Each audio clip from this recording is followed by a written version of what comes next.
Students, आज का हमारा टॉपिक है Venn diagram. Diagrammatical representation of a set को क्या कहते हैं? वेन डायग्राम कहा जाता है। सेट क्या होते हैं? जैसे कि आपको पता है, collection of well defined objects set कहलाते हैं। फॉर एग्जांपल 0, 1, 2 ये क्या है? एक सेट की एग्जांपल है। तो आज हमने क्या पढ़ना है? हमने सेट्स को डायग्राम की शक्ल में किस तरह से रिप्रेजेंट करते हैं उसके बारे में पढ़ना है। सेट को रिप्रेजेंट करने के इस मेथड को वेन डायग्राम इसलिए कहा जाता है क्योंकि एक मैथमेटिशियन था जिसका नाम वेन था। उसने ये मेथड, ये तरीका इंट्रोड्यूस करवाया था, तो उसी के नाम से ही इसको वेन डायग्राम कहा जाता है। स्टूडेंट्स, आज हम वेन डायग्राम में 3 डिफरेंट टाइप्स के सेट्स को डिस्कस करेंगे, जो कि हैं डिसजॉइंट सेट्स, ओवरलैपिंग सेट्स और A is a subset of B. ये भी आपने याद रखना है कि जो वेन डायग्राम है वो एटलीस्ट 2 सेट्स के दरमियान होता है। 2 या 2 से ज्यादा सेट्स के दरमियान आप वेन डायग्राम ड्रॉ करते हो। तो आज हमने क्या देखना है? आज हमने देखना है कि डिसजॉइंट सेट में वेन डायग्राम कैसे ड्रॉ होते हैं, ओवरलैपिंग के केस में कैसे होते हैं, और जब एक सेट दूसरे का सबसेट हो तब कैसे ड्रॉ होता है। सबसे पहले स्टूडेंट्स देखते हैं डिसजॉइंट सेट क्या होता है। डिसजॉइंट सेट्स ऐसे सेट्स को कहे जाते हैं जिनमें कोई एलिमेंट कॉमन ना हो। फॉर एग्जांपल सेट ए और बी गिवन है, तो यहाँ पे आप देख सकते हैं कि ए इवन नंबर्स हैं जबकि बी जो है वो ऑड नंबर्स का सेट है। इनमें कुछ भी कॉमन नहीं है, तो इसलिए ये क्या है? डिसजॉइंट सेट्स हैं। स्टूडेंट्स, यहाँ पे मैं आपको ये भी बताती चलूँ कि जो इवन नंबर्स होते हैं वो 2 के टेबल में आते हैं जबकि ऑड नंबर्स 2 के टेबल में नहीं आते हैं। नेक्स्ट टाइप हमारे पास है ओवरलैपिंग सेट्स। ओवरलैपिंग सेट्स की ये एग्जांपल है, और ये कैसे सेट्स होते हैं? जिनमें एक या एक से ज्यादा एलिमेंट्स सेम हो। फॉर एग्जांपल यहाँ पे आप देख सकते हैं दोनों में ई सेम है और दोनों में ओ है और यू, ये तीनों एलिमेंट्स दोनों में सेम है जबकि आई इसमें है और इस सेट में नहीं है, और टी और वी सेट बी में है लेकिन सेट ए में नहीं है। तो ओवरलैपिंग का मतलब होता है कुछ हिस्सा सेम होना, यानी कुछ एलिमेंट्स, इनको एलिमेंट्स कहा जाता है जो सेट के अंदर लिखे जाते हैं।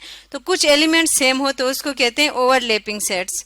स्टूडेंट्स, तीसरा केस हमारे पास है A is a subset of B, यानी एक सेट दूसरे सेट का सबसेट हो। इस केस में बी ए का सबसेट है, तो इस केस में हमारे पास क्या है? B is a subset of A, यानी सेट B जो है सेट A का सबसेट है क्योंकि सेट B के सारे एलिमेंट्स सेट A के अंदर मौजूद है। तो आज हमने इन तीनों केसेस के ऊपर वेन डायग्राम ड्रॉ करना है। सबसे पहला केस लेते हैं डिसजॉइंट सेट्स का।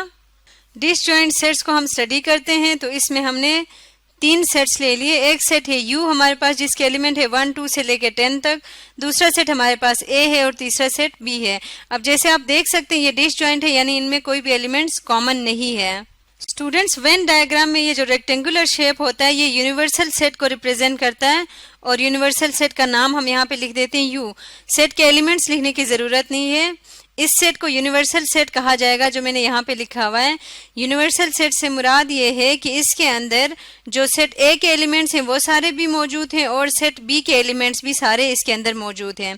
तो जो सबसे बड़ा सेट होता है जो इन सेट्स को कवर करे उसको कहते हैं यूनिवर्सल सेट। तो ये जो रेक्टेंगल है ये शो करेगा यूनिवर्सल सेट को, और अब इस रेक्टेंगल के अंदर हम बाकी सेट्स को सर्कल में शो करेंगे इस तरह से।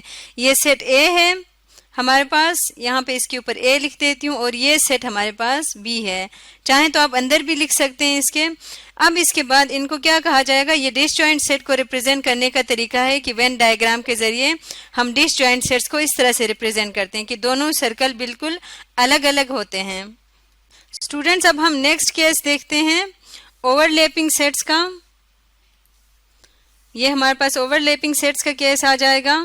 तो इसमें सेट्स हम ले लेते हैं। फॉर एग्जांपल U, A और B। U है set of alphabets A, B, C से लेके X, Y, Z तक। अगेन U यूनिवर्सल सेट है, इसलिए इसमें सेट A भी है और सेट B के सारे एलिमेंट्स भी इसके अंदर मौजूद हैं।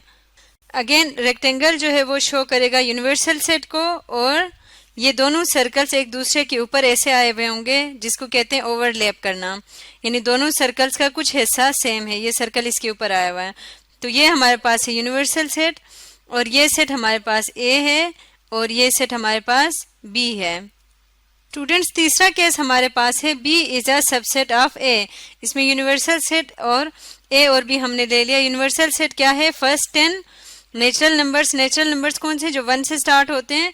तो यूनिवर्सल सेट है 1, 2, 3 से लेके 10 तक। सेट A है हमारे पास 1 3 5 7 9 ऑड नंबर्स और सेट बी है 1 3 5। तो B is a subset of A का क्या मतलब था, सेट बी के सारे एलिमेंट सेट ए में मौजूद हैं। सबसे पहले यूनिवर्सल सेट को ड्रॉ करते हैं। ये रेक्टेंगुलर शेप में यूनिवर्सल सेट है। फिर उसके बाद बड़ा सेट जो कि सेट ए है, ये हमारे पास यूनिवर्सल सेट है। ये सेट हमारे पास ए है और ये सेट हमारे पास बी सेट है। क्योंकि यहाँ पे सेट बी सेट ए का सबसेट है, तो जो छोटा सेट होगा यानी जो सबसेट होगा वो अंदर वाली साइड पे होगा और जो बड़ा सेट है वो बाहर होगा और सबसे बाहर यूनिवर्सल सेट होगा। तो स्टूडेंट्स, आज हमने पढ़ा वेन डायग्राम के बारे में और इसके 3 टाइप्स के बारे में।